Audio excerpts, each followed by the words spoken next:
What more can I say? Top Billin.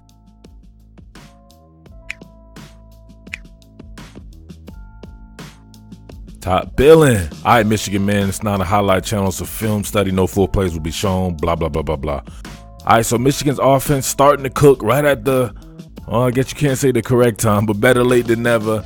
Michigan is still a very good team and definitely has a chance to beat Ohio State. So, and looking at the Michigan offense for the last couple of games, come to the realization that they needed to understand the personnel, they being the offensive staff, Josh Gattis or whatever like that. Gonna do the speed and space thing. It can't be all about guys like Tariq Black and these guys. They don't fit that mold. So I think even moving forward in the future, if you can get Ronnie Bell, Mike Sainristil, Giles Jackson, guys like that, it'll be more like the Alabama thing, which I'm sure a lot of people want, right? Or the LSU thing. You got to get more guys who are quicker than fast or short area quick type guys. But check this out, man. Option off of overhang defenders here.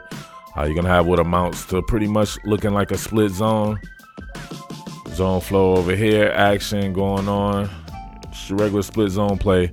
But instead, I like this, right? Instead of coming with a slant behind this, like most people would do, you option off this guy if he approaches the line of scrimmage, then you know that you have guys out here in space, right? Especially attacking outside the numbers, that's really getting somebody in space. So if he clears out with Nico Collins right here, then you get your boy Ronnie Bell, who I like a lot.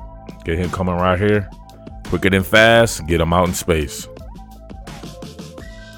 See the inside zone bluff right there. Right? Maybe he could have handed that bad boy off, but I think all the way he was going to go with the route, right? Especially with Collins clearing out the defender right there. Now look at that. All that space. All you got to do is make one guy miss. And this is what Alabama excels at with these type of receivers, right? No disrespect to a Tariq Black. My guy is Donovan Peoples-Jones, but maybe even he doesn't necessarily fit that particular type of mold, right? But these type of guys do. I like what I've been seeing from Ronnie Bell, and I think he fits that. All right, maybe coaches should chill with the buzzwords like speed in space and havoc and speed D and all this, because all these guys who said this, it seemed like it backfired on them or whatever like that. But in keeping up with the speed and space theory, this once again looks like it's going to be your normal split zone play with Haskins. You got 12 personnel going on right here with the cut split. Got my man Giles Jackson in the game right here. So this is a guy that I'm going to be looking forward to in the future right here. But you get your cross formation block going on.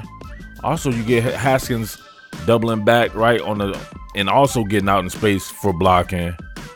And then you have orbit action going on from your man Jackson. Really like the makeup of this play. Kind of a long developing play right here.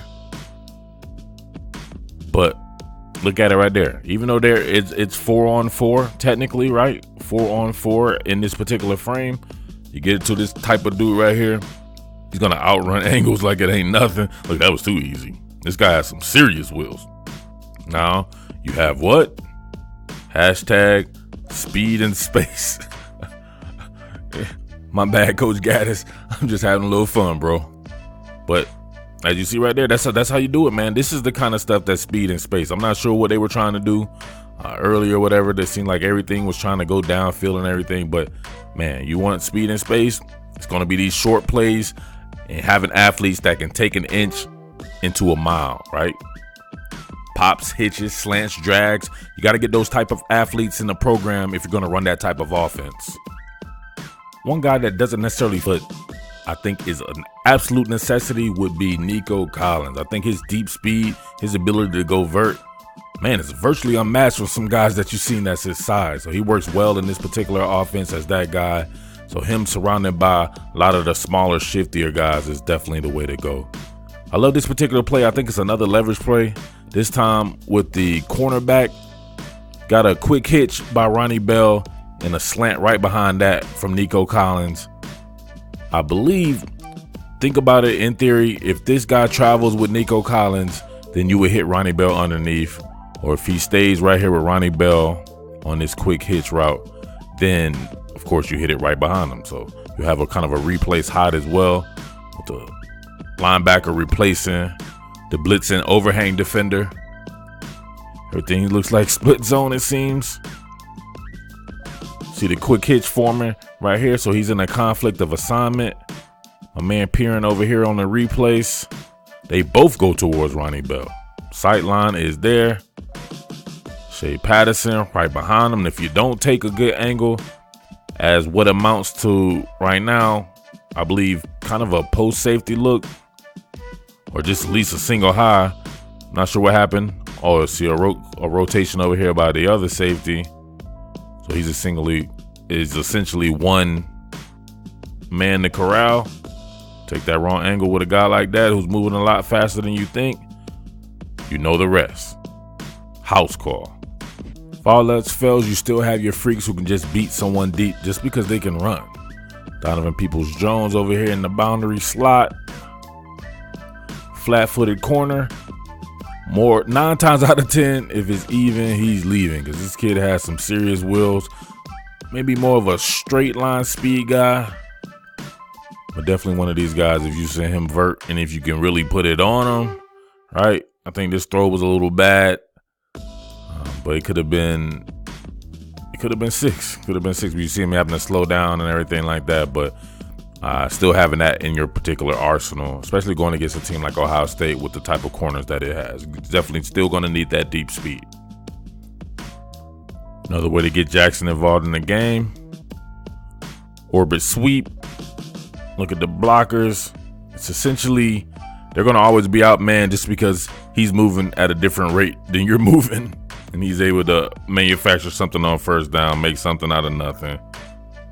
Said before, can't say it enough. Really excited to see what this kid brings in the future, especially when they really figure out how to use these guys like him. And well, they're doing a good job with Ronnie Bell now, but having him and Sanger still in the game at the same time with the Ronnie Bell, and perhaps Nico Collins comes back for his senior season or whomever in that role.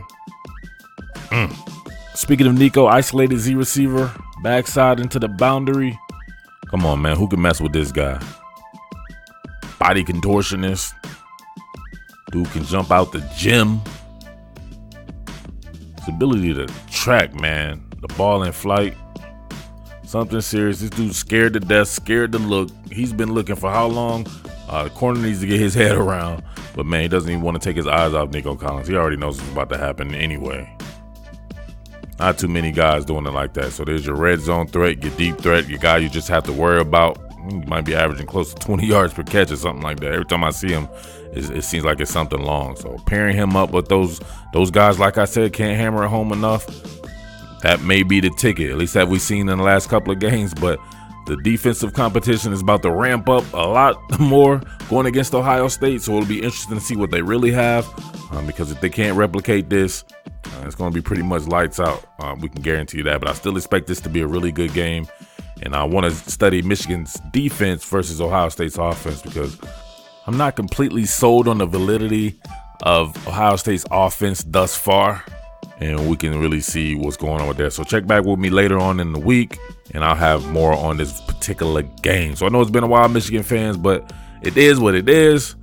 I'll have some more for you. I told you I would at least come back for the big game and give you what you want. But with that being said, it's your boy Murf, the Underground King, Top Billin Sports, and I am out.